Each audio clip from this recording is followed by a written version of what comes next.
Hello students, আমাদের চ্যানেলে তোমাদের সকলকেই স্বাগতম।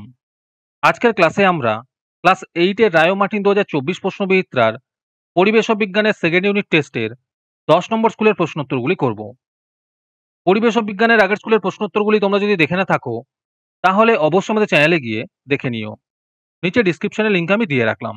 আর তোমরা যদি আমাদের চ্যানেলে নতুন হয়ে থাকো তাহলে চ্যানেলটিকে সাবস্ক্রাইব করে পাশে থাকা বেল আইকনটি অলে প্রেস করে রেখো। তাহলে পরে ক্লাসের ভিডিওগুলি আমি আপলোড করলেই তোমাদের কাছে নোটিফিকেশন পৌঁছে যাবে।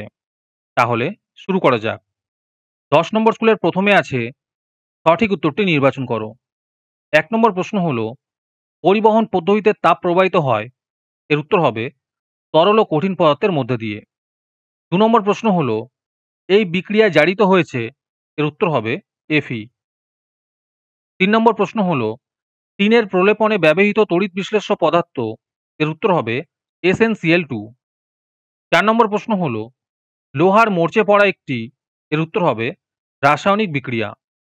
5 নম্বর প্রশ্ন হলো একটি আগাছানাশক হলো, এর উত্তর হবে 2,4-D।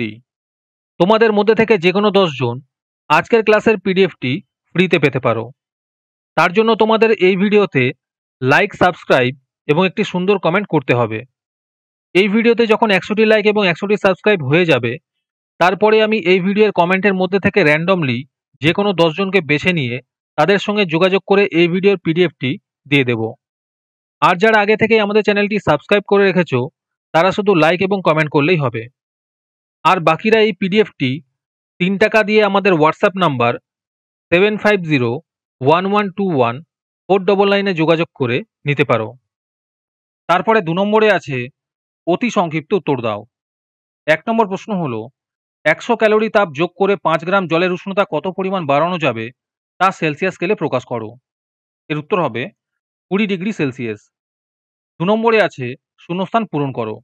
প্রশ্ন হলো কোষের দুপ্রান্তের ড্যাশই তড়িৎ প্রবাহের কারণ, এর উত্তর হবে বিভব পার্থক্যই তড়িৎ প্রবাহের কারণ। 3 নম্বর প্রশ্ন হলো মেঘের নিচের দিকটি কি জাতীয় তড়িৎগ্রস্ত হয়, এর উত্তর হবে ধনাত্মক জাতীয়।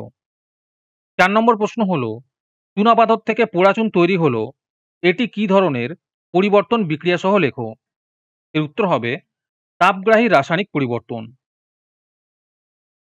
5 নম্বর প্রশ্ন হলো মাছের কৃত্রিম প্রজননে কোন গ্রন্থির ক্ষরণ ব্যবহার করা হয়, এর উত্তর হবে পিটুইটারি গ্রন্থির। 6 নম্বর প্রশ্ন হলো রূপোর তৈরি গহনার উপর সোনার প্রলেপ দেওয়ার জন্য ক্যাথোড ও অ্যানোড হিসেবে কি কি নেওয়া হয়, এর উত্তর হবে ক্যাথোড হিসেবে রূপোর গহনা ও অ্যানোড হিসেবে বিশুদ্ধ লোহার পাত নেওয়া হয়। তারপরে 3 নম্বরে আছে একটি বা দুটি বাক্যে উত্তর দাও।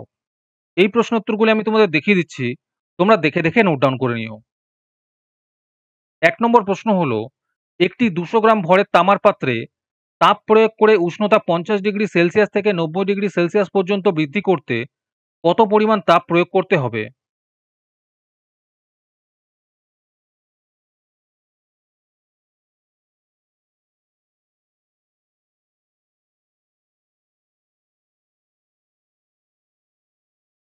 2 নম্বর প্রশ্ন হলো 0.05 কেজি ভরের কোনো পদার্থের উষ্ণতা 4 কে বৃদ্ধির জন্য 50 ক্যালোরি তাপের প্রয়োজন হয়। পদার্থটির আপেক্ষিক তাপের মান নির্ণয় করো।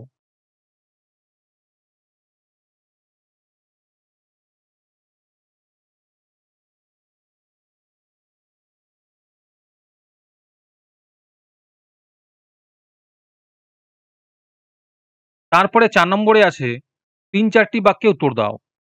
1 নম্বর প্রশ্ন হলো কিভাবে কৃত্রিম পদ্ধতিতে ডিম পোনা তৈরি করা হয়। 2 নম্বর প্রশ্ন হলো শীতকালে গায়ে কম্বল চাপা দিয়ে ঘুমোলে আরাম লাগে কেন।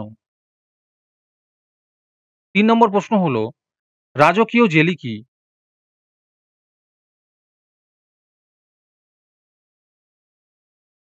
4 নম্বর প্রশ্ন হলো বজ্রপাতের সময় বাড়ির মধ্যে ও বাড়ির বাইরে থাকলে কি কি করা উচিত নয়।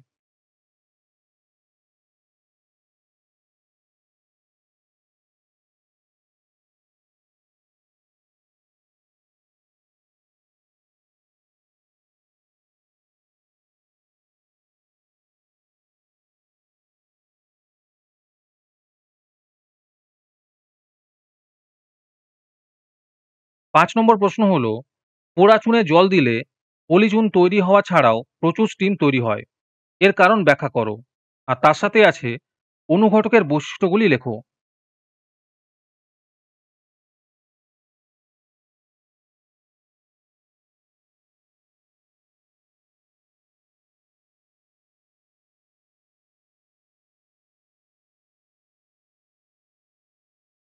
6 নম্বর প্রশ্ন হলো, আমের জোড়া কলম পদ্ধতিতে পিয়ন কাকে বলে? তার সাথে আছে একটি দেশি মাইনর কার্পের নাম লেখো। আর তার সাথে আছে রানী মৌমাছির কাজ কি? আজকের ক্লাসটি তোমাদের ভালো লেগে থাকলে অবশ্যই একটি লাইক এবং বন্ধুদের কাছে শেয়ার করে দিও। পরের স্কুলগুলির প্রশ্নোত্তরের ভিডিও তাড়াতাড়ি পেতে চ্যানেলটিকে অবশ্যই সাবস্ক্রাইব করে রেখো। তাহলে দেখা হচ্ছে পরের ক্লাসে।